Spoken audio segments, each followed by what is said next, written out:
बुद्धं शरणं गच्छामि, धर्मं शरणं गच्छामि, संघं शरणं गच्छामि। लसो फ्याफुला टेस्ट दिलेक नमस्कार।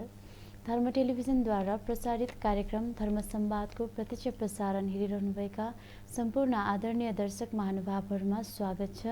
म आनी छिङिरङ्डोल कार्यक्रममा यहाँहरूको साथमा उपस्थित भइसकेकी छु।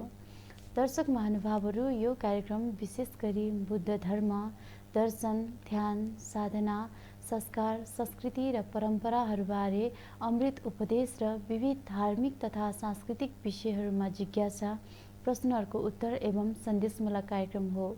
यस कार्यक्रममा हामी थेरावादा, महायाना र वज्रयाना बौद्ध धर्मका गुरुमाहरूलाई आमन्त्रण गरी उहाँहरूसँग हरेक दिन छुट्टा छुट्टै विषयमा कुराकानी गर्ने गर्दछौँ।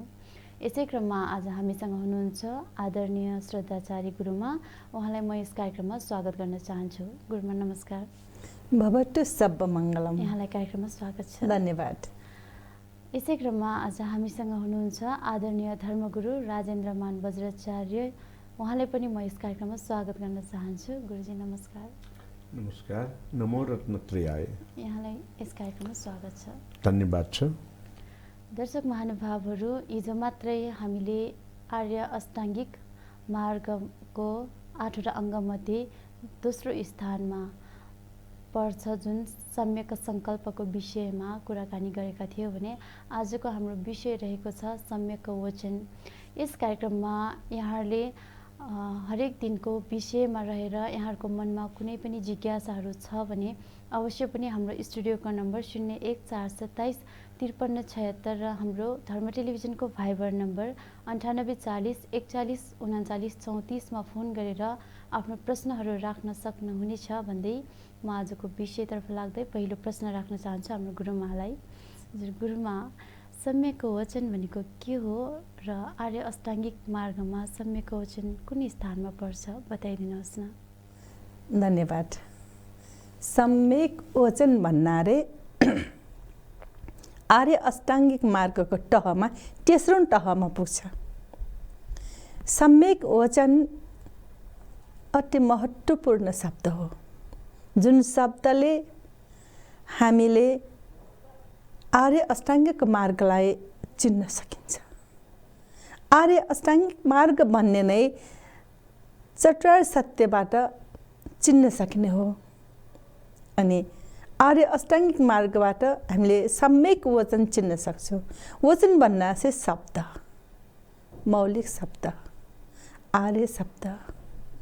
अनि यी शब्दहरू मानव मात्रले बोल्न सक्ने। मानव मात्रले भन्नाले मानवमा धेरै भाषिक शब्दहरू छन्, बहुभाषा छन्, बहुजाति छन्, बहुधर्म, बहुसंस्कृति छन्। त्यसमा पनि आफ्नो विशेष भाषा हुन्छ। त्यो भाषाबाट शब्द प्रयोग हुन्छ जसलाई हामीले मातृभाषा पनि भन्न सकिन्छ। आफ्नो धर्म, कला, संस्कृति अनुसार, आफ्नो वेशभूषा अनुसार मातृभाषा आफ्नो हुन्छ। त्यसमा पनि वचन सानो बच्चा जन्मिन्छ, आमाको काखबाट, आमाको मैत्री भावबाट उसले पापा, चिची, बाबा इत्यादि बोल्छ, सुरुको वचन। अनि त्यो जब ठुलो हुँदै जान्छ अरू शब्दहरू बोल्दै जान्छ, स्कुल जान्छन्, अरू शब्द सिक्दै जान्छ, जीवनशैलीमा उसले धेरै कुराहरू सिक्दै जान्छन्। अनि त्यहाँ शब्द, अलङ्कार, साहित्य, त्यस्तै गरी प्रवचन, भाषण गर्ने व्यक्ति हुन्छ। तर घरमा पनि उसले आफ्नो शैली अनुसार शब्दहरू सिकिन्छ, स्कुलमा त्यस्तै हो। तर पनि मानव मात्रले बोल्ने वचनमा के हुनुपर्छ? मिठास हुनुपर्छ, सत्यता हुनुपर्छ, शीलवान हुनुपर्छ, अनि त्यसभित्र मैत्री कामना हुनुपर्छ। शब्द मैत्रीले घेरेको हुनुपर्छ। शब्द बोल्छु भन्दैमा जसलाई पनि जे पनि बोल्ने होइन।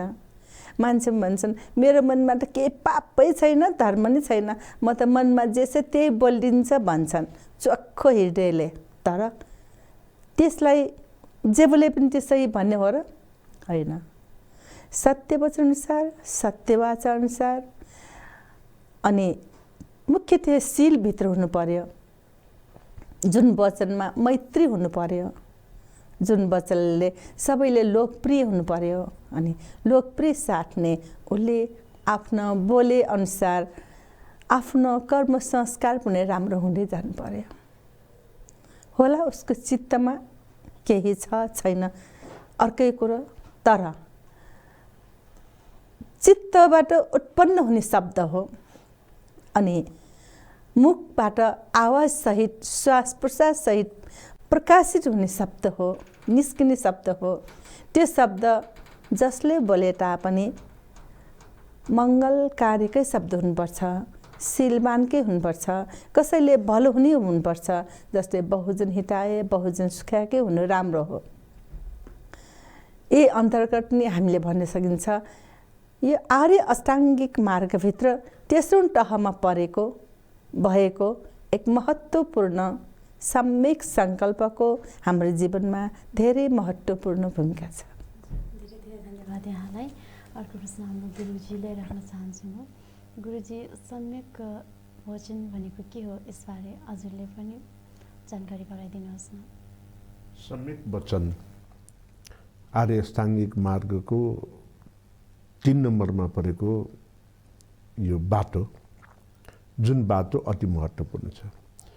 किन महत्त्वपूर्ण छ भन्दाखेरि जसरी हामीले पहिलो बाटो र दोस्रो बाटोलाई प्रज्ञा ज्ञानको रूपमा लिए भने यो तेस्रो बाटो यो शीलको बाटो हो।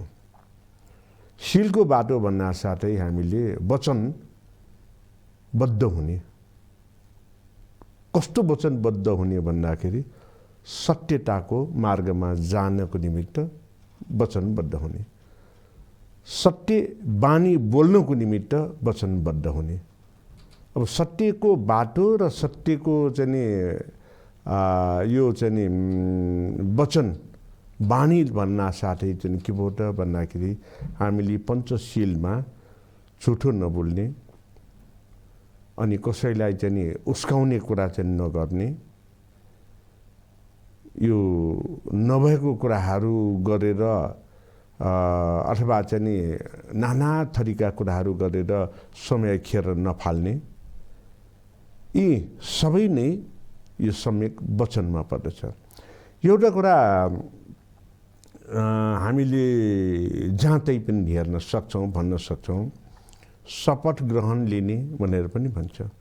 शपथ ग्रहण लिने कार्य त्यो सम्यक सङ्कल्प हो भने त्यो बोलिने वाक्य चाहिँ नि सम्यक वचन हो। किन भन्दाखेरि त्यसमा म चाहिँ नि झुठो बोल्दिनँ, कसैलाई चाहिँ नि बिगार्ने काम चाहिँ म गर्दिनँ भनेर वचनबद्ध हुन्छन्। अर्को चाहिँ नि यो शपथ कहिले लिन्छ भन्दाखेरि अदालतमा जब कसैले बोल्न खोज्छ त्यो बेलामा अदालतमा कुनै धर्म ग्रन्थलाई छुन लगाएर म सही बोल्छु भनेर बोल्ने। त्यसकारणले वचन भनेको यो सम्यक वचन भनेको सरस्वती भन्दाखेरि समृद्धि, सत्यता र सही ढङ्गले प्रस्तुत गर्ने वाणीलाई नै सम्यक वचन भनेर भनिन्छ। धेरै धन्यवाद यहाँलाई। अर्को प्रश्न हाम्रो गुरुमालाई राख्न चाहन्छु म। गुरुमा, सम्यक वचनको अभ्यास कसरी गरिन्छ बताइदिनुहोस् न। सम्यक वचनको अभ्यास हाम्रो जीवनमा वचन अति महत्त्वपूर्ण, ताकि कुनै पनि व्यक्ति जन्मेदेखि बोल्न जानेदेखि नमरुन्जेल बोल्नै पर्ने। त्यसभित्र राग, द्वेष, मोह जस्तै गुरुजीले भन्नु जस्तै त्यसभित्र शीलको भित्र गाँसिएको हुन्छ। हामीले सही बोल्नु, सही काम गर्नु, सही कर्म गर्नु त्यो शीलभित्र पर्छ, ताकि पानातिपाता, अडिनादाना, कामे सुमिच्छाचारा, मुसावादा त्यस्तै गरेर अरू पनि त्यसमा भित्र पर्छ कि म असत सत्य बोल्दैन, म कसैले बिगार्ने काम गर्दैन, म झुठो बोल्ने होइन, मैले अरूलाई चुकडी गर्ने होइन। बस यही तरिकाले कुशल कर्म र अकुशल कर्म सँगसँगै यी कुराहरू गइराखेको हुन्छ। हाम्रो जीवनमा हामीले शब्दबाट नै मान्छेले चिनिन्छ, शब्दबाट नै कर्म संस्कार बन्छ, शब्दबाट नै मान्छेबाट काम लिन सकिन्छ। जस पाउने त्यही शब्दबाट हो, दोष पाउने पनि त्यही शब्दबाट हो। तर जे होस् कर्म संस्कार रोपिराखेको हुन्छ, किनभने सबभन्दा मुख्य त चित्त हो। चित्तमा कुन क्लेश उत्पन्न भयो, राग, द्वेष, मोह अथवा सुचित्र, कुनै मैत्री, करुणा, प्रज्ञा, यही अनुसार शब्द निस्किन्छ। जब शब्द निस्किन्छ उसको अनुहारको रूप रङै फरक हुन्छ, नवरस नवरङ जस्तै। किनभने उसले असल शब्द निक्लिन्जेल, शीलवान शब्द आउन्जेल, मौलिक शब्द आउन्जेल। किनभने बुद्ध धर्म नै मौलिक धर्म हो। जब बुद्ध धर्ममा पाइला टेक्ने भिक्षु भिक्षुनी, उपासक उपासिका अनि रेम्पोचे, थुङ्गिम्चो लामाहरू, गुरु गुरुमाहरू हैन, ताकि अरू कुनै पनि धर्मका दाताहरू भए पनि, धर्मप्रेमी हुनु भए पनि उसले बोले नै सही हुनुपर्छ। के बुद्ध धर्ममा बस्ने व्यक्तिहरू मात्रै सही बोल्ने, पञ्चशीलभित्र पढ्ने, अन्नदान बोल्ने, अरू धर्महरू जे पनि बोल्न पाइन्छ र? आखिर चित्तबाट उत्पन्न हुने संस्कार शब्द त जसले बोले पनि त्यसको संस्कार त बनिहाल्छ। न घाम छायाले ऊ त्यो धर्म ऊ धर्म भन्छ, न चित्तको संस्कार रूपी संस्कार बनले ऊ धर्म त्यो धर्म र महिला पुरुष भन्छ र भन्दैन। जो होस्, जसको हृदयमा कोमलता हुन्छ, जसको हृदयमा धर्मस्वरूपी प्रकाश हुन्छ, जो मानवीय रूपबाट विवेकपूर्वक बोल्नुहुन्छ, त्यही जीवनमा अति महत्त्वपूर्ण। किनभने व्यवहारमा शब्दबाट नै हाम्रो जीवन चलिरहेको हुन्छ होला। विभिन्न प्रकारका धर्म, कला, संस्कृति, घरमा आफ्नै भाषा होला, आफ्नै कल्चर होला, आफ्नै शिक्षा होला, तर चित्त आखिर एउटै हो। तर त्यो चित्तबाट निस्किने शब्द बहुमूल्य हो। अनि त्यो शब्द अनुसार नै हाम्रो जीवनको शैलीहरू बितिराखेको हुन्छ, घटिराखेको हुन्छ, थरथरीको संस्कार हामीले रोपिराखेको हुन्छ। जस्तै गमलामा फुल रोप्छु, त्यसरी नै हो। धेरै धेरै धन्यवाद यहाँलाई। म यही प्रश्न हाम्रो गुरुजीलाई राख्न चाहे। गुरुजी, सम्यक वचनको अभ्यास कसरी गरिन्छ बताइदिनुहोस् न। सम्यक वचनको अभ्यास भनेपछि हामी अब यो टेलिभिजन, धर्म टेलिभिजन, हामी अहिले धर्म संवादमा छौँ। धर्मको पक्षमा बोलिने गरिने कार्य नै यो चाहिँ सम्यक वचनको अभ्यास हो भनेर छोटकरीमा भन्न चाहन्छु। र यसलाई अभ्यस्त गर्नको निमित्त हामीले शील समाधि प्रज्ञाकै कुरा आउँछ, अनि त्यसपछि चतुर्आर्य सत्यकै कुरा आउँछ, चतु ब्रह्म विहारका कुराहरू आउँछन्, त्यसै गरेर पञ्चशील, अष्टशील, 10 शीलका कुराहरू आउँछन्, अनि 10 पारमिताका कुराहरू आउँछन्। यो सम्पूर्ण कार्यहरू यिनै आधारभूत सिद्धान्तले निर्देशित भएर जब हामी कुनै पनि काम गर्न अगाडि बढ्ने गर्छौँ, यो अगाडि बढ्नको निमित्त हामी वचनबद्ध हुन्छौँ। त्यो वचनबद्ध भनेको के भन्दाखेरि, मलाई दान गर्न मन लाग्यो। दान गर्दाखेरि के भनेर दान गर्छौँ भन्दाखेरि, मैले गरेको दानले कसैलाई सहयोग मिलोस् भनेको, यसरी चाहिँ नि वचनबद्ध हुनु। मैले गरेको दान असल दान होस्, यो शीलमा पर्यो। मैले दान गरेर म आफू उत्साहित भएर फेरि फेरि दान गर्न सकूँ, यो चाहिँ नि वीर्य पारमितामा पर्यो। त्यसै गरेर मैले गरेको कार्यले शत्रु पनि मेरो मित्र होस्, भनेर हामीले गर्छौँ। यो चतुब्रह्म बिहारको मैत्रीमा पर्यो।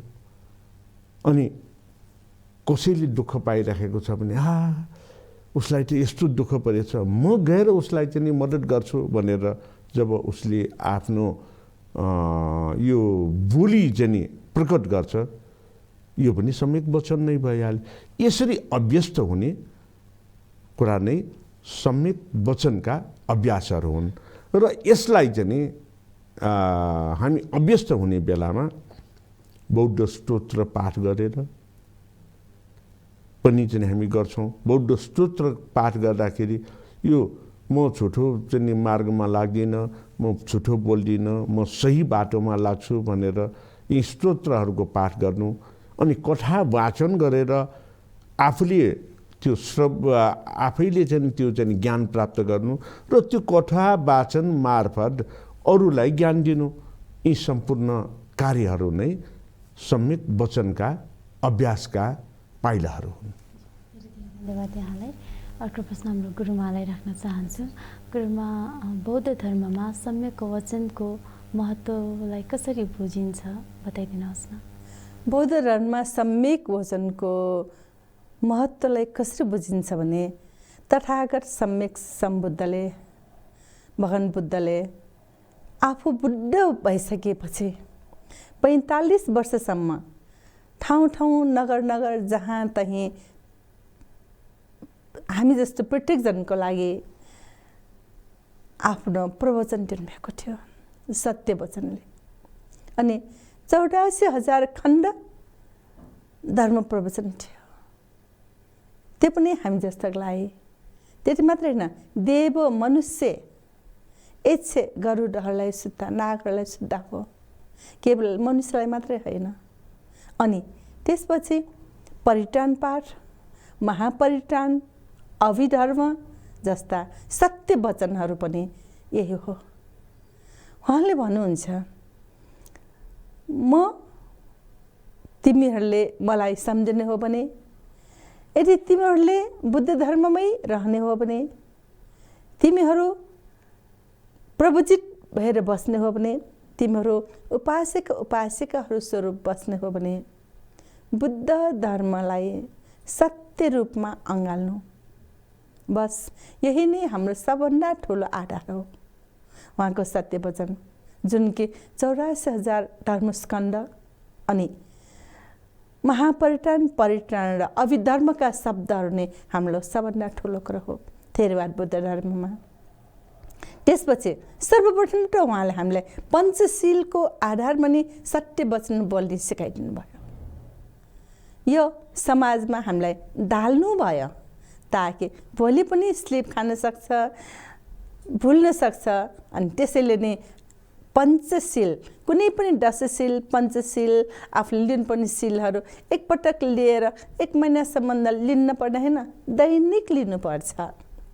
अझ हुने भए बिहान हामी बुद्ध पूजा गर्दाखेरि पञ्चशील, अष्टशील, दशशील, उपोषितशीलहरू लिन्छौँ। त्यस्तै गरी बेलुका पनि पूजा पाठ गर्दाखेरि त्यस्तै शील सम्पन्न गर्छु। बस यही नै मुख्य कुरा हो। अनि त्यति मात्रै होइन, आफूले प्राप्त गरेको धर्मको पुण्य फलस्वरूप आफूलाई पनि आफूलाई मात्रै राख्ने होइन, सबै प्राणीहरूलाई त्यो धर्म पुण्यको रूपमा दिनुपर्छ भनेर पुण्यानुमोदन गर्ने चलन छ। यो पनि एक सत्य वचन हो।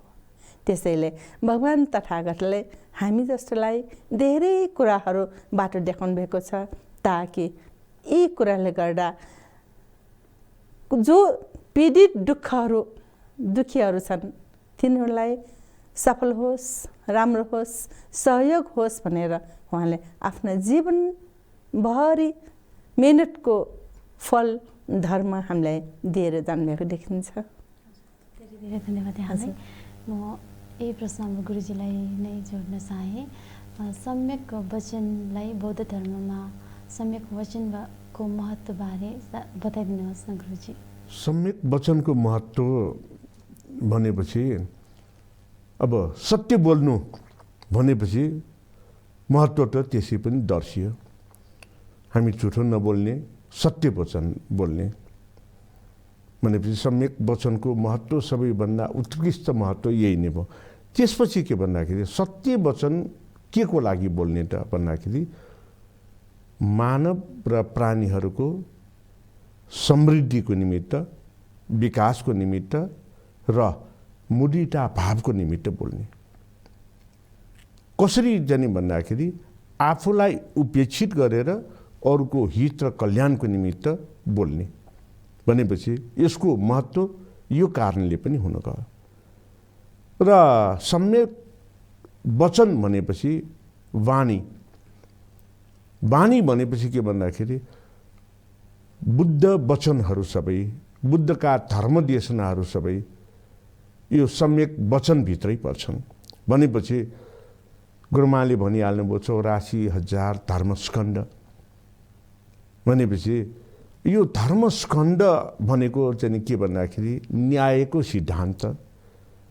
न्यायको सिद्धान्त भनेपछि कसैलाई अन्याय हुन नदिने, भनेपछि अन्याय हुन नदिने वचन बानी भनेको त सबैभन्दा अझ चाहिँ महत्त्वपूर्ण भयो।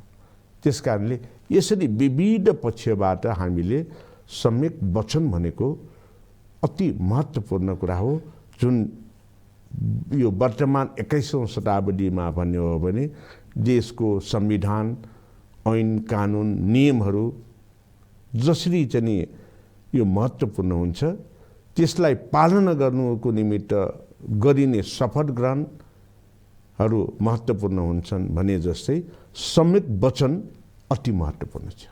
गुरुमा, सम्यक वचनको अभ्यास बिना, सम्यक वचन बिना बौद्ध धर्मको बाटोमा लाग्न सकिन्छ कि सकिँदैन, बताइदिनुहोस्। कस्तो गाह्रो प्रश्न है यो। किनभने अति महत्त्वपूर्ण प्रश्न के यसको अर्थ यो अति नै महत्त्वपूर्ण। हामी जिउन कति सजिलो छ भने जस्तो भन्ने खालको प्रश्न भयो यो प्रश्न महत्त्वपूर्ण मात्र होइन कि हाम्रो लागि यो प्रश्न अति आवश्यक पनि छ। जीवन जिनेकै कलामा जसलाई पनि म राम्ररी बाँच्छु, म राम्ररी हिँड्छु भन्ने आशा हुन्छ। कसैले पनि गलत बाटोमा जान्छु भन्न चाहँदैन। तर सङ्गत गुणको फल कुनै पनि कर्म संस्कार अनुसार अनि कुनै पनि परिस्थिति बाध्य भएर हुन सक्छ, पढ्न सक्छ, चिप्लिन सक्छ, ठक्कर खान सक्छ। अनि त्यो पनि परिस्थितिकी दासी बनेमा, परिस्थितिले नै आफूले दासी बनाउन सके भने राम्रै भयो। आफ्नो जीवनको असल बाटोको लगाम आफैले समाउन सक्छ हैन। यसो हेर्दा हेर्दै म सही बाटोमा जान्छु भने आफैले कन्ट्रोल गर्न सकिन्छ। जस्तै मोटरसाइकल चलाउनु बेला, गाडी चलाउनु बेला ब्रेक त हाम्रो हातमा हुन्छ नि हैन। त्यो मापेसम्म पर्छ भने ख्यारै गएमा त अर्कै कुरो, नभए आफ्नै हातमा हो। त्यस्तै हाम्रो जीवनमा पनि यो वाक, यो सङ्कल्प, यो आधार, यो शील मुक्त गुणहरू करुणा, मैत्री, प्रज्ञा, यस्तो मुदिता, उपेक्षा हाम्रै हातमा छ। हामीले ती नवरत्न जस्तै मूल्याङ्कन गर्न सक्छौँ अनि आफूले आफू हिँड्ने बाटो, आफूले चाहेको खोजेको चिजमा यसैले ढाल्न सक्छौँ। नभए आजको युगमा पनि भन्छन् यो वैज्ञानिक युग, यो कलियुग, के युग भन्छन्। आजको युगमा पनि तपाईँ जस्तो अनि हाम्रो गुरुहरू, हाम्रो महाष्टवीरहरू अनि भन्ते गुरुमाहरू त्यति मात्र हो र? कस्तो कस्तो ऋद्धिमान गुरुहरू हुनुहुन्छ। अनि कतिपयले यो धर्मलाई संरक्षण गरिराख्नु भएको छ। साँच्चै भन्नु भने नेपालको बुद्ध धर्म कहाँबाट सुरक्षा भयो त? यो बज्राचार्य साक्की गुरुमाहरूबाट सुरक्षा भइराखेको हो मल्लकालदेखिको, जुन ढलमल भएको बेला पनि। तर जब राणाकालको लास्टमा आएर फेरि पनि पूर्ण जागरण जस्तै धर्म उत्पन्न भयो, धर्म बग्यो। जुन 97 सालको जेलकाण्डमा चित्तहरण हृदय जसले सुकुट सौरभ हामीले दिनुभयो। अनि त्यही राणाटाहरू हो दबाब, शासन अन्याय अत्याचार गर्ने जानेहरू के सही के बेठिक भन्न जाने छैन। केवल मै हुँ भने त्यो सिर्पेज ल्याएर श्री 3 सरकार भन्न जानेकाहरूले 2001 सालमा नेपाल पुत्र पवित्र भूमिमा भन्तीहरूलाई निष्कासित गर्नुभयो। बस यसबाट काण्डहरू सुरु हुँदै हुने। तर पनि नेपालका यस कान्तिपुरका गुरु गुरुमाहरू उपासक उपासिकाहरू प्रायः नेवार जातिका तुलाधर साक्य वज्राचार्य मानन्द इत्यादि सबैहरू मिलेर यो धर्मलाई बचाइराखेको देखिन्छ। अनि सुरु भयो नेवार जातका सुपुत्रहरू भन्ते गुरुमाहरू हुन आयो। एकदम लाइनका लाइन भयो। नेवार जातिहरू पुरानी धर्ममा सुम्पिए होमिए अनि नेपालको बुद्ध धर्म जाग्यो। यही हेर्नु त आधार नभए कहाँबाट आउने? यही सम्यक वचन सम्यक वाचा सम्यक कर्मान्त सम्यक वचन पनि एक आधारभूत शील प्रधान शब्द। शील भन्नाले सबै गइहाल्यो। यसैले यो धर्म यो सत्य यो वाचा हामीलाई सिकाउनु भएकै हाम्रो भगवान शास्त्रले तिमीहरूले सही बोल सही मार्गमा लाग स्मृतिवान भएर बस भनेर आखिर आफ्नो अन्तिम समयमा पनि तिमीहरू स्मृतिवान भएर बस्नु भनेर आज्ञा दिएर जानुभएछ। तिमीहरूलाई मुख्य आधार नै यही हो भनेर हामीलाई निर्देशन दिनुभएको छ। उहाँकै आज्ञा निर्देशन उहाँकै शिक्षाबाट नै आज महायान वज्रयान थेरवाद जगजगी छ। कसैले पनि ताल्न सके छैन। हुन त बुद्ध धर्म ताल्न धेरै ब्राह्मण जात राणाहरू इत्यादिहरू तले आएको थियो तर पनि सकेन। भन्छन् नि यसमा बुद्ध धर्मको एउटा सानो शब्द छ जोरया ब्यो दुःख ब्यो गुलिचक छिमिसन दुःख बिफो संसारमा बुद्धय झन्डा गब्लेको थले फैए मुख। यो नेवारीमा हो तर यसमा के भन्नु खोज्छ भने तिमीले जति दुःख दियो बुद्ध धर्मको त्यो 5 रङ्गी फरफरी झन्डाहरू कहिले पनि थाल्न सक्दैन। यो सत्य सत्य नै हो। तिमीहरूको असत्यता त्यसै हुन्छ। सत्य डग्न सक्दैन असत्य फल्न सक्दैन भनेर भने जस्तै यो समाजमा यो धर्ममा यो सत्यतामा बुद्ध धर्मको यो सत्य वचन सत्य अन्तर्गत सम्यक वचन अति महत्त्वपूर्ण छ। यहाँलाई हाम्रो गुरुजीलाई प्रश्न राख्न चाहे म। गुरुजी के पारमिताको बाटोमा लाग्नको लागि सम्यक वचनको अभ्यास जरुरी छ बताइदिनुहोस् न। सम्यक वचनको अभ्यास पारमितामा लाग्न कति महत्त्वपूर्ण छ भन्ने कुरा सर्वप्रथम म अहिले भर्खर गुरुमाले जुन अभिव्यक्ति जिनहरू दिनुभयो त्यसको लागि श्रद्धाचार्य गुरुमालाई श्रद्धापूर्वक सत्य वचन यो दर्शकहरूमा सामु चाहिँ राखिदिनु भएकोमा धेरै धेरै साधुवाद। किन भन्दाखेरि नेपालमा जब बुद्ध धर्मलाई नाश गर्न खोजियो त्यो बेला पनि शाक्य वज्राचार्यहरूले यसलाई जीवन्तता दिएको हो। यो कुरा सत्य वचन जुन चाहिँ दर्शकहरू सामु चाहिँ राखिदिनु भएकोले मैले कोटि कोटि साधुवाद फेरि तक्राएँ। अब आयो के भन्दाखेरि सत्य वचन भन्नु नै सम्यक वचन। सत्य भनेको सत्य नै हुन्छ जसलाई अङ्ग्रेजीमा युनिभर्सल ट्रुथ भनेर भन्ने गरिन्छ। असत्य कुरा त कसलाई मनपर्छ भन्दाखेरि यो 21औं शताब्दीमा एसियाको त्यो पनि दक्षिण एसियाको राष्ट्रका नेताहरूलाई मनपर्छ। किनभने उहाँहरूले जे गर्छु भनेर चाहिँ भन्नुहुन्छ वचन बोल्नुहुन्छ त्यो गर्दैन, जे गर्दिन भनेर भन्नुहुन्छ त्यो गर्छ। जस्तो कि विश्व इतिहासमै अहिले नेपाल देश कहाँ पुगेको छ भन्दाखेरि म भ्रष्टाचार सुन्दिनँ भ्रष्टाचार देख्दिनँ भनेर चाहिँ बोल्ने नेताहरूले सबैभन्दा यो भ्रष्ट भइरहेको अवस्था भनेपछि जे बोल्यो त्यसको ठिक उल्टो गर्यो। त्यस कारणले सत्य वचन भनेको त्यो वचन हो जसले अरूलाई असर नपर्ने अरूलाई हिट हुने काम गर्ने। यो भनेकै पारमिताबाट पारङ्गत हुने अथवा हामीले गरेको कार्यमा सफलता प्राप्त गर्ने।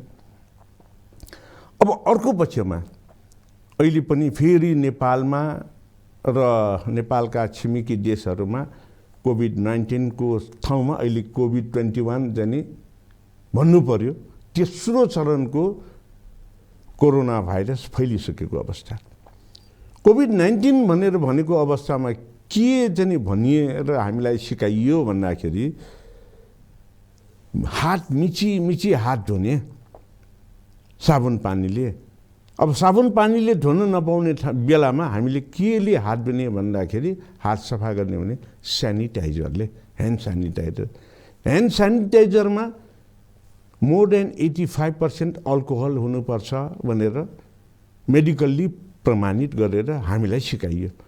त्यसपछि जो सत्यताको अगाडि चाहिँ भनौँ या असत्यताको अगाडि अभाव फैलाउनुको निमित्त भनौँ या चाहिँ आफ्नो मनसाय पुरा गर्नको लागि कता लाग्यो भन्दाखेरि 85% अल्कोहल भएको चाहिँ सेनिटाइजर युज गर्नुको सट्टा रक्सीले हात धुन थाल्यो। अझ चाहिँ के भन्दाखेरि हाम्रो घाँटीमा गएर क्वारेन्टाइन बसे जस्तो कोरोना भाइरस बस्ने भएकोले रक्सी पिएपछि त झनै चाहिँ यो चाहिँ कोरोना भाइरस लाग्दैन भनेर एकपछि चाहिँ रक्सी पिउन थालेको पनि हामीले देख्यौँ। हुन त के भन्छ भन्दाखेरि जसले रक्सी पिउँछ उसको नसाले गर्दाखेरि उसको दिमागले काम गर्न छोड्छ। जब दिमागले काम गर्न छोड्छ त्यो बेलामा सोच्न सक्दैन। सोच्न नसक्ने बेलामा उसले झुठो बोल्दैन, सत्य बोल्छ। यो सत्य बोलेको चाहिँ सुन्नको लागि त रक्सी पिउनेहरू सही नै भयो, तर के भन्दाखेरि त्यसले मात्तिने हुँदाखेरि त्यो रक्सीले गरेर अरूलाई चाहिँ यो नोक्सान गर्ने, परिवारलाई नोक्सान गर्ने, उसको शरीर पनि नोक्सान गर्ने र हाम्रो पञ्चशीलमा चाहिँ यो यो के रक्सी चाहिँ जाँड, रक्सी, चुरोट यस्ता चाहिँ लागु पदार्थहरू चाहिँ सेवन गर्नु हुँदैन, यो शीलमा पर्दैन भनेर भन्ने हिसाबले यो चाहिँ कार्य ठिक भएन र छैन पनि।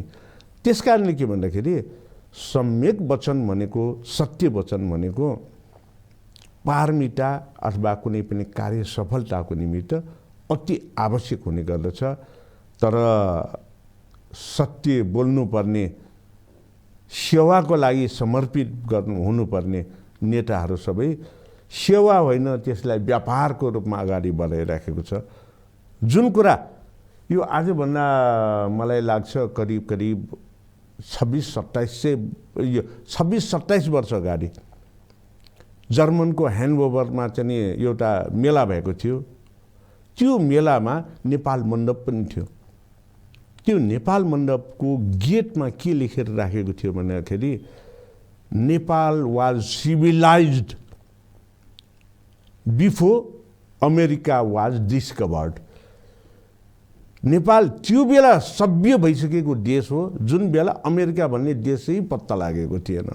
भनेपछि त्यो स्टलभित्र हेर्ने मान्छे असङ्ख्य भयो र जर्मनले त्यो स्टलको सेटअपलाई त्यहीँ राख्न चाहे, तर पनि त्यो स्टल जुन स्थानमा त्यो चाहिँ मेला लागेको थियो अर्को एउटा चाहिँ समुदायले त्यसलाई धेरै पैसा तिरेर अर्कै सहरमा लगेर स्थापना गरे। अब यो बानी अथवा यो उदाहरण मैले किन दिएको भन्दाखेरि सत्य भनेको सत्य हुन्छ, सत्यको मोल चाहिँ अनमोल हुन्छ। यसको कुनै चाहिँ मोलै चाहिँ हामीले तोक्न सक्दैन भने जस्तै। त्यस कारणले पारमिताबाट पारङ्गत हुन सत्य वचन बोल्नु, सत्य बानी बोल्नु, त्यो नै सम्यक कर्मान्तरले यो चाहिँ हो भने, अनि सम्यक कर्मान्तको कारणले के हुन्छ, सम्यक वचनले हामीले पारमिताबाट पारङ्गत हुन सक्छ। अब पनि हामी कार्यक्रमको अन्तमा आइपुगिसकेका छौँ। अन्तमा म हाम्रो गुरुजी र गुरुमालाई केही प्रश्नहरू राख्नेछु भन्दै म हाम्रो गुरुमालाई प्रश्न राख्न चाहन्छु। गुरुमा, बुद्धकालीन उदाहरणका साथ आर्य अष्टाङ्गिक मार्गमा सम्यक वचनबारे जानकारी गराइदिनुहोस् न।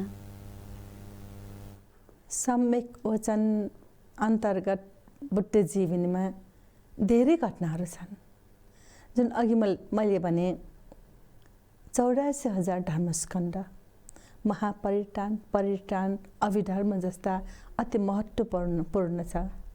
अनि त्रिपिटक छ। यो अन्तर्गत पनि तथागत सम्यक सम्बुद्धको अन्तिम समयमा, जहाँ कुशीनगरको सालवृक्ष मुनि उहाँले अन्तिम समयमा बोल्नुभएको थियो, ताकि उपासक उपासिकाहरू अनि भन्ते गुरुमाहरूबाट सोचमा परिणत भइरहेको थियो। त्यतिखेर भगवान् तथासँग के शिक्षा लिने, के माग्ने, के भन्ने थाहा छैन। अफसोस के बुद्ध नभएपछि हामीले के गर्ने एक चिन्ता थियो। त्यतिखेर भगवान् शास्त्रले भन्नुभएको थियो, धर्म र विनय नै मुख्य कुरा हो। यो बुद्ध धर्मकै मौलिक धर्म हो हाम्रो। त्यसैले तिमीहरूले यो मेरो समय बितिसकेपछि पनि, मेरो महापरिनिर्वाण पछि पनि चिन्ता नगर्नु। अब भगवान् शास्त्रले हामीलाई प्रवचन गरेन, हामीलाई आज्ञा दिएन, हामीलाई यसो भयो उसो भयो भने चिन्ता नगर्नु। तिमीहरूलाई शास्त्र नै मुख्य कुरा हो, धर्म र विनय नै मुख्य कुरा हो भनेर भन्नुभएको थियो। त्यति मात्र होइन, अर्को कुरो, जब हामी एक सर्कलमा भन्ते गुरुमाहरू हुन्छ, तथागतबाट सबैलाई आबुसो भनेर बोलाउनुहुन्थ्यो। अनि एक आपसमा सम्बोधन आबुसोको हुन्छ। भगवान् तथागतले यो पनि भन्नुभएको थियो, अब म मेरो पछि होइन, म मेरो एब्सेन्टमा म बितिसकेपछि तिमीहरूले यसरी आफूभन्दा सिनियर ठक्कालेहरूलाई आफूसो भनेर बोलाउने होइन भन्नुभएको थियो। कि त पन्टे भनेर बोलाउनु होइन, कि त आयुष्मान भनेर बोलाउनु भनेर भन्नुभएको थियो। अनि आफूभन्दा मुनिको जुनियरकोहरूलाई मायापूर्वक, मैत्रीपूर्वक होइन आबुसो भनेर बोलाउन सकिन्छ भने भन्नुभएको थियो। यो सत्य वचन हो, यो सङ्कल्प वचन पनि हो। यसले गर्दा बुद्ध जीवनीका विभिन्न घटनाहरू सम्झिन सकिन्छ। तथागत भएको बेलासम्म मात्रै होइन, उहाँको महापरिनिर्वाण पछि पनि हामीलाई यस्तो शिक्षा दिएर, यस्तो आधारशील एक आधार दिएर जानुभएको हुने हामी उहाँप्रति सधैँभरि गौरवमय वन्दना गर्न सक्छौँ। धेरै धेरै धन्यवाद यहाँलाई। म अन्तिम प्रश्न हाम्रो गुरुजीलाई यही प्रश्न जोड्न चाहेँ। बुद्धकालीन उदाहरणसहित हाम्रो आर्य अष्टाङ्गिक मार्गमा सम्यक वचनबारे जानकारी गराइदिनुहोस् न गुरुजी। यसमा चाहिँ जुन महापरिनिर्वाणको क्षणकै कुरा म एउटा गर्न चाहन्छु। जसले धर्मलाई धारणा गर्यो त्यो व्यक्तिसँग म सधैँ साथमा रहनेछु भनेर शाक्यमुनि बुद्धले बुद्ध वचन त्यो बेला धर्म देशना भनौँ वा बुद्ध बानीको रूपमा दिनुभएको थियो। अब योभन्दा पहिले, बुद्ध हुनुभन्दा पहिले चाहिँ जब सिद्धार्थ गौतम राजकुमारको रूपमा थिए, सिद्धार्थ गौतमले आफ्नो पिता शुद्धोधन महाराजलाई म सत्यको खोजीमा दरबार छोडेर जाँदैछु, मलाई अनुमति दिनु भनेर अनुमति आज्ञा माग्दाखेरि शुद्धोधन महाराजले के भन्नुभएको थियो भन्दाखेरि, जनताको निमित्त प्रिय राजकुमार तिमी छौ, त्यस कारणले जनतालाई खुसी पार्न खोज, त्यसको लागि दरबार त्याग्नु नपर्ने, दरबारमै बसेर सत्यको कुरामा लाग भनेर चाहिँ शुद्धोधन महाराजले सबै कुरा पुर्याइदिन्छु, दरबार नछोड भनेर भनेको यो पनि सत्य वचन नै हो।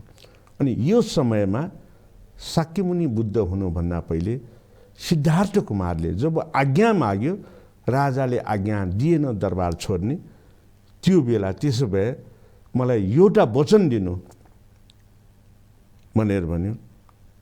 त्यो वचन दिनु भनेर सिद्धार्थ कुमारले के माग्यो भन्दाखेरि कहिले मर्नु नपर्ने, कहिले चाहिँ बिरामी हुनु नपर्ने, कहिले दुःख नहुनु पर्ने, कहिले वृद्ध नहुने, यो चाहिँ वचन मलाई दिनु। त्यसो हो भने म दरबार त्याग्दिनँ, होइन भने म दरबार त्याग्नु पर्ने मेरो बाध्यता हो सत्यको खोजीको निमित्त, त्यो आर्य सत्यको यो सत्यता प्राप्त गर्नको निमित्त भनेको यो दुईटा सत्य वचन बुद्ध हुनु अगाडि र बुद्ध भइसकेपछि महापरिनिर्वाणको घटनाक्रमलाई म दर्शक महानुभावहरूलाई एउटा बुद्धकालीन घटनाको सम्यक बानी सत्य वचनलाई यहाँ चाहिँ जानकारी गराएँ। धेरै धेरै धन्यवाद यहाँलाई। दर्शक महानुभावहरू, यति बेला हामी कुराकानी गर्दैथ्यौँ धर्म संवादको प्रत्यक्ष प्रसारणमा सम्यकको वचनको बारेमा। यति बेला हामीले कुराकानी गरे हाम्रो गुरुजी र गुरुमासँग सम्यकको वचनबारे उहाँहरूले विभिन्न उदाहरणहरूसहित एकदमै महत्त्वपूर्ण विषयमाथि सम्यकको वचनबारे प्रकाश पार्नुभएको छ। अवश्य पनि यहाँहरूले आजको विषयबाट थुप्रै कुराहरू, थुप्रै ज्ञानहरू बोध गर्नुभयो भन्ने आशा गर्दै यति बेलासम्म अब भने हामी कार्यक्रमको अन्ततिर आइपुगिसकेका छौँ भन्दा पनि हाम्रो कार्यक्रमको अन्तिम समय सकिसकेको छ भन्ने जानकारी यहाँहरू सामु गराउँदै यति बेलासम्म हामीलाई कार्यक्रममा साथ दिनुहुने हाम्रा आदरणीय धर्मगुरु राजेन्द्रमान वज्राचार्यज्यू र आदरणीय श्रद्धाचार्य गुरुमालाई धेरै धेरै धन्यवाद दिँदै प्राविधिकबाट साथ दिनुहुने प्राविधिक मित्रहरूलाई पनि धेरै धेरै धन्यवाद र यति बेलासम्म धर्म संवादको प्रत्यक्ष प्रसारण हेरेर साथ दिनुहुने हाम्रा सम्पूर्ण आदरणीय दर्शक महानुभावहरूलाई पनि धेरै धेरै धन्यवाद दिँदै म लगायत हाम्रो सम्पूर्ण टिम आजको कार्यक्रमबाट बिदा हुन चाहन्छौँ। भवतु सर्वमङ्गलम। सत्य बोलौँ, सत्यमा लागौँ। धेरै धेरै साधुवाद र भवतु सर्वमङ्गलम।